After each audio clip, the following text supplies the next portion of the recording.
John never really felt anonymous in a crowd, probably because there was never such a thing as a small crowd where he went to school. His specialized high school in New York City was one of those rare institutions covering not just a single county, but 5 entire boroughs. 5,000 students filled its sprawling halls. It was the kind of place where you were more likely to bump into a stranger than a friend. And yet, everyone remembered that warning on their first day. Look to your left and to your right. The person sitting next to you might be gone in a few weeks. And it was true. The dropout rate was staggering. Each semester felt like a game of survival, and by winter, the cafeteria seemed a little emptier, classrooms less crowded. For John, the sheer size of it all meant everything was magnified.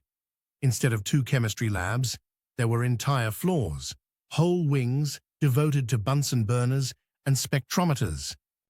Groves of glassware lined windows that looked out on the cityscape. That's where he stumbled onto his passion, chemistry. There was power in transforming matter, in knowing how the world fit together on an atomic level. Those long days surrounded by test tubes and titration stands made something click. By graduation, he knew exactly what he wanted: chemical engineering. College pushed him further, but it was the military that took him down an unexpected path. Chemical engineering skills landed him in labs that were worlds apart from the fluorescent-lit ones in New York. Some days, he handled chemicals so mundane, you'd find them under your kitchen sink.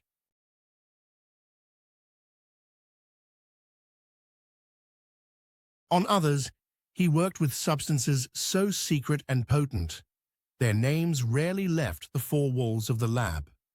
If the ventilation ever broke here, we'd be headlines by lunchtime. John liked to remember those times, not just for the seriousness of the work, but for the camaraderie. Most protocols were followed most of the time. Sometimes, one of them would sneak a prank into the process, swapping labels on harmless bottles, spooking a newcomer with ghost stories about the green flask no one touches. There was always laughter, even as gloves snapped on and warning lights blinked at the edges of their vision.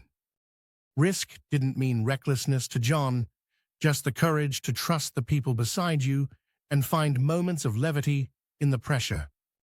The work took him across the country, from secluded labs in the Midwest to bustling research centers on the East Coast.